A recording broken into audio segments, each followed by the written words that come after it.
Halo, selamat pagi teman-teman. Ketemu lagi di mata kuliah Statistika 2 di pertemuan ke-5 kali ini. Nah, kalau minggu lalu pertemuan ke-4 kita sudah belajar tentang korelasi parsial, kali ini kita akan belajar tentang regresi gitu, analisis regresi. Nah, apakah itu analisis regresi? Terus ada macamnya apa saja? Nanti kita akan belajar di pertemuan ke-5 kali ini gitu. Nah, untuk pertemuan ke-5 kali ini nanti seperti biasa untuk outputnya ya ini latihan soal. Jadi nanti teman-teman akan mendapatkan soal terus habis itu dikerjakan semacam itu. Kita langsung saja ke materinya.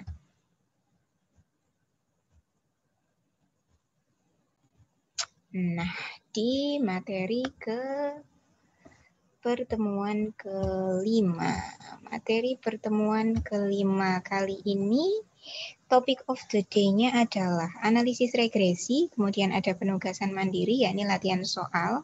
Terus untuk indikator capaian pembelajaran untuk pertemuan kali ini, yakni kita bisa memahami pengertian dan penggunaan analisis regresi, terus habis itu kita bisa memahami juga uji asumsi apa yang kita gunakan ketika kita melakukan analisis regresi, terus habis itu kita memahami dan tahu bagaimana caranya melakukan interpretasi ketika kita melakukan analisis regresi, semacam itu. Kita bahas satu-satu. Nah, yang pertama kita membahas tentang konsep dasarnya analisis regresi. Kalau pada minggu lalu pertemuan sebelumnya, itu kan kita membahas tentang analisis korelasi. Nah, analisis korelasi itu adalah analisis hubungan, gitu.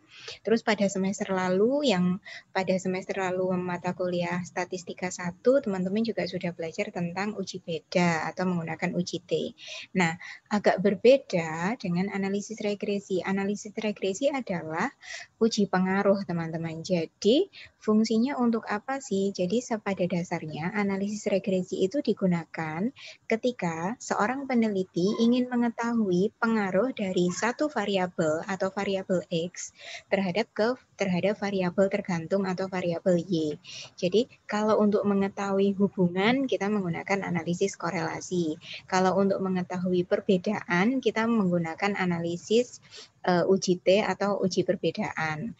Nah, kalau untuk mengetahui pengaruh variabel X terhadap variabel Y, kita menggunakan namanya analisis regresi gitu. Nah, fungsinya ada secara umum, nanti kan macam-macamnya banyak nih analisis regresi. Nah, fungsinya secara umum ada 3 macam, yakni untuk mengetahui pengaruh satu variabel terhadap variabel lain.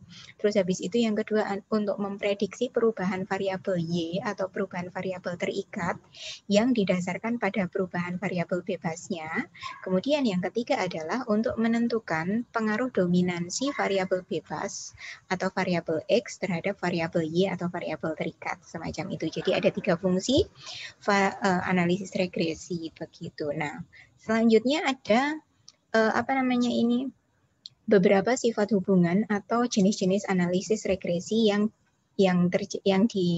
ada dalam studi statistik gitu. Nah, kalau berdasarkan jumlah variabel bebasnya, karena kan di analisis korelasi kan ada variabel bebasnya lebih dari satu nih. Nah, di analisis regresi juga sama. Jadi analisis regresi itu ada variabel bebasnya yang juga lebih dari satu.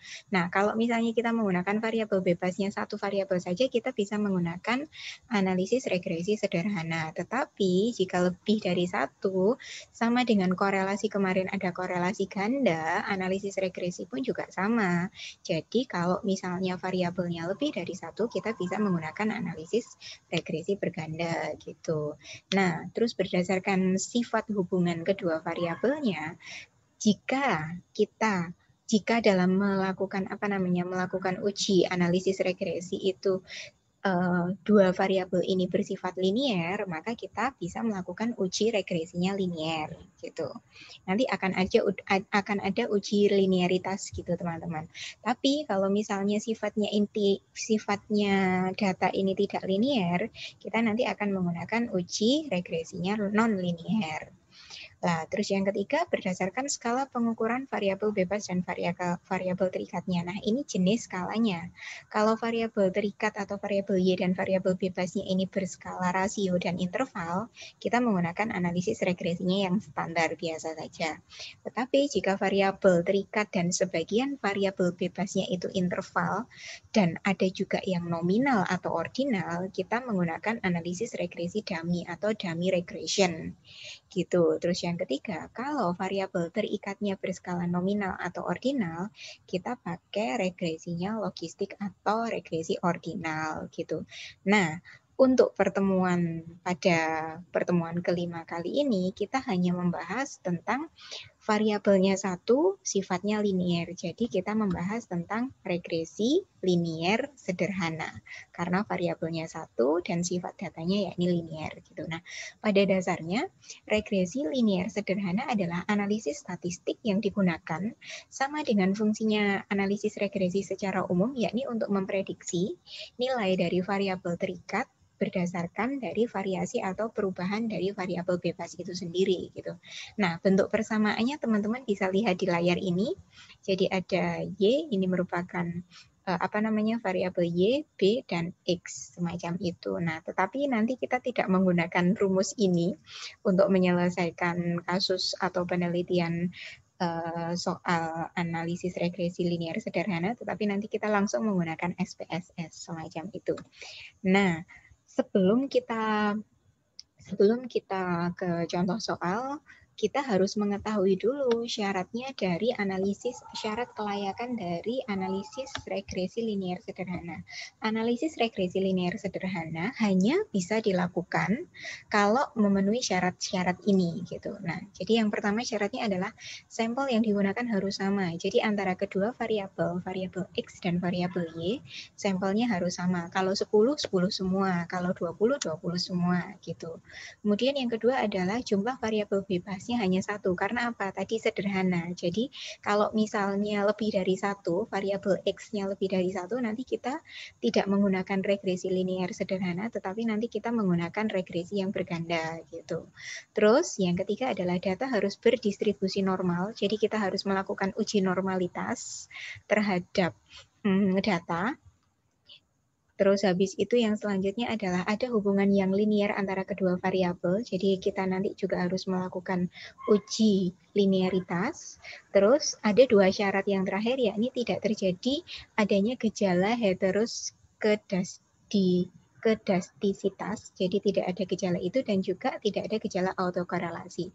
Tapi pada dasarnya kalau misalnya gejala heteroskedastisitas ini terjadi ketika nanti pada waktu kita melakukan analisa ada data residualnya, itu baru kita melakukan uji heterokedastisitas. Tapi kalau misalnya enggak, ya enggak usah kita pakai uji heterokedastisitasnya. Begitu juga dengan tidak terjadi gejala autokorelasi. Ini hanya untuk penelitian-penelitian yang sifatnya itu ada time series-nya atau ada waktu berjangkanya gitu, semacam itu. Nah, kita langsung ke contoh soalnya. Nah, contoh soal untuk analisis regresi linier sederhana nih. Ada seorang peneliti sedang melakukan penelitian tentang pengaruh motivasi terhadap kinerja perusahaan ABC. Nah, guna keperluan penelitian ini, maka dia mengumpulkan ada 10 responden, kemudian dilakukan pengambilan data. Nah, hasil pengambilan data tentang motivasi dan kinerjanya ada di tabel di samping ini, teman-teman. Begitu. Nah, mari kita lakukan uji analisis regresi linier sederhananya. Kita langsung, kita bikin ini dulu ya, ada 1-7 nih. Nah, kita lakukan 1-5 dulu. 1-5 dulu rumusan hipotesisnya. Jadi kita membuat rumusan hipotesisnya, ingat, kalau analisis regresi tadi adalah uji pengaruh, maka HO-nya adalah, atau H0-nya adalah tidak ada pengaruh antara motivasi terhadap kinerja pegawai perusahaan. Ini bukan X tapi ABC. Kemudian ada HA-nya adalah ada pengaruh antara motivasi terhadap kinerja perusahaan ABC. ABC gitu. Kemudian analisis yang kita gunakan adalah analisis regresi linear sederhana dengan tingkat kepercayaan alfanya adalah 0,05. Kemudian kriteria uji hipotesisnya adalah jika signifikansinya lebih dari 0,05 maka HO diterima dan HA ditolak. Dan jika nilai signifikansinya kurang dari 0,05 maka HO ditolak dan HA-nya diterima. Semacam itu. Sama sih seperti dengan analisis korelasi yang sebelumnya. Kemudian mari kita lakukan pengujian. Nah, sebelum kita melakukan uji regresi, kita kan harus ingat syaratnya dulu. Nah, syaratnya tadi kan data harus normal dan data harus linear. Jadi teman-teman harus melakukan uji normalitas dulu. Teman-teman bisa belajar, kalau misalnya teman-teman lupa, teman-teman bisa cek video saya di YouTube tentang bagaimana contohnya step by step-nya melakukan uji normalitas di statistika pertemuan 11. Kemudian untuk uji linearitasnya kita nanti akan langsung praktek gitu ya. Oke, kita langsung menuju ke ini SPSS-nya. Nah, kita masukkan datanya. Jadi kita masukkan datanya, data motivasi dan kinerjanya. Kemudian di variabel view, jangan lupa untuk mengganti motivasi adalah variabel X dan kinerja adalah variabel Y gitu. Kemudian kita ke data view, kita lakukan dulu uji normalitas teman-teman. Uji normalitasnya kita ke analyze, descriptive statistik, kemudian kita ke explore. Kemudian kita masukkan variabel kinerjanya ke dependent list. Kemudian kita pastikan di plots-nya kita men-checklist normality plots with test. Kemudian kita klik continue, pastikan ini both. Kemudian kita klik OK.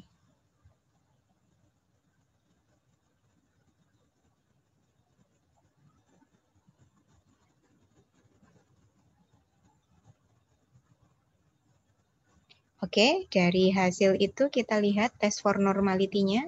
Teman-teman bisa lihat di Kolmogorov, Smirnov, sama Shapiro-Wilk-nya ada angka signifikansinya adalah 0,2 di Kolmogorov dan di Shapiro-Wilk-nya ada 0,4. Nah, di mana nilai ini apa namanya? Lebih besar dari 0,05. Jadi, jika nilai ini lebih besar dari 0, nilai normalitas signifikansi pada uji Kolmogorov sama Shapiro-Wilk-nya lebih dari 0,05, maka data dikatakan berdistribusi normal. Jadi, data kita adalah berdistribusi normal gitu.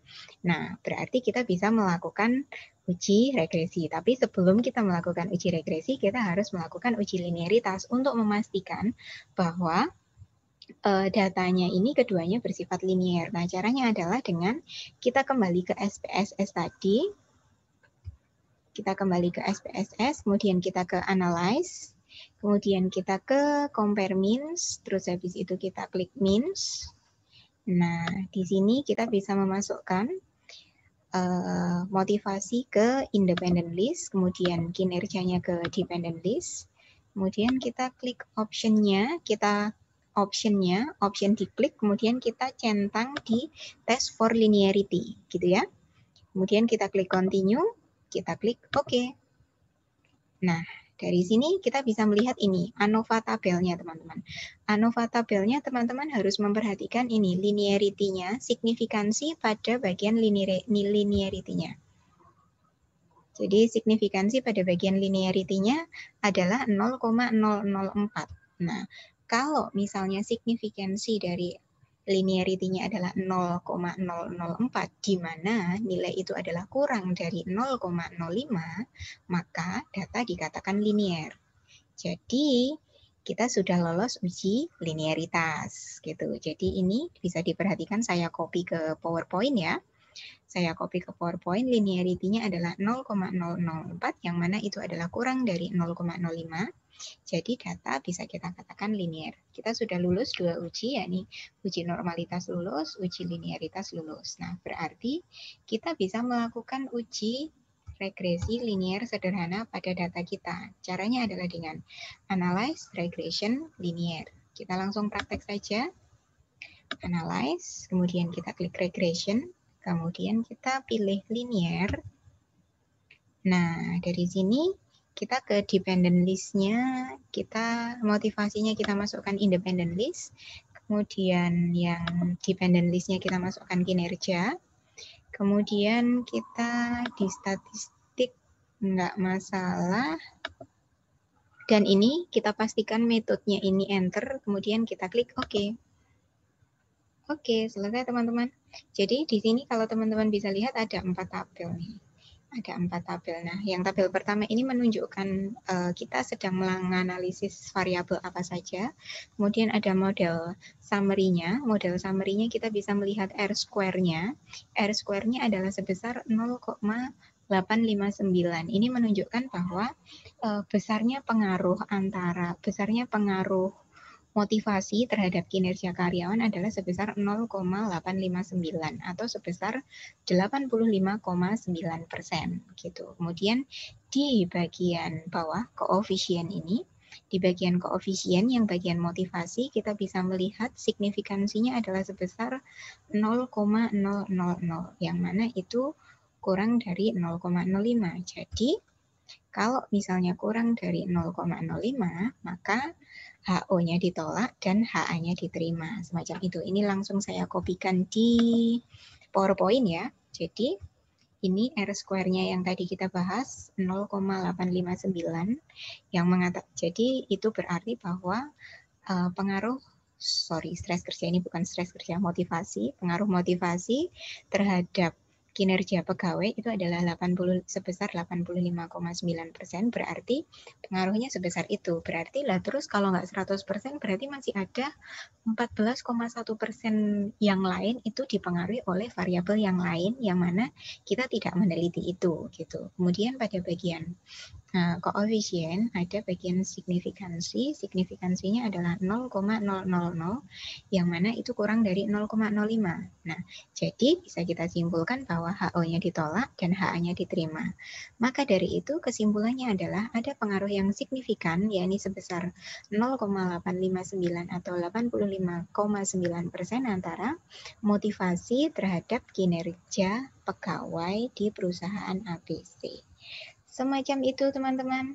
Jadi saya harap nanti teman-teman bisa memahami itu, mengikuti tutorialnya, dan ingat untuk ada penugasan mandiri di pertemuan kelima. Di pertemuan kelima kali ini ada penugasan mandiri, yakni berupa latihan soal. Teman-teman bisa mencoba bisa nggak sih saya melakukan analisis regresi linear sederhana semacam itu. Kemudian minggu depan kita akan ketemu, see you next week, kita ketemu di analisis regresi berganda. Jadi kalau hari ini kita belajar tentang variabel X-nya cuma 1, minggu depan kita bertemu di variabel X-nya ada 2 gitu. Jadi di analisis regresi berganda, begitu ya. Oke, jangan lupa ingat melakukan penugasan mandirinya. Terus kalau misalnya ada apa-apa kita sambung di forum diskusi. Terus apalagi ya pesannya? Jangan lupa tetap sehat, tetap semangat, tetap mengerjakan tugasnya, tetap semangat kuliah. Sampai jumpa. Dadah.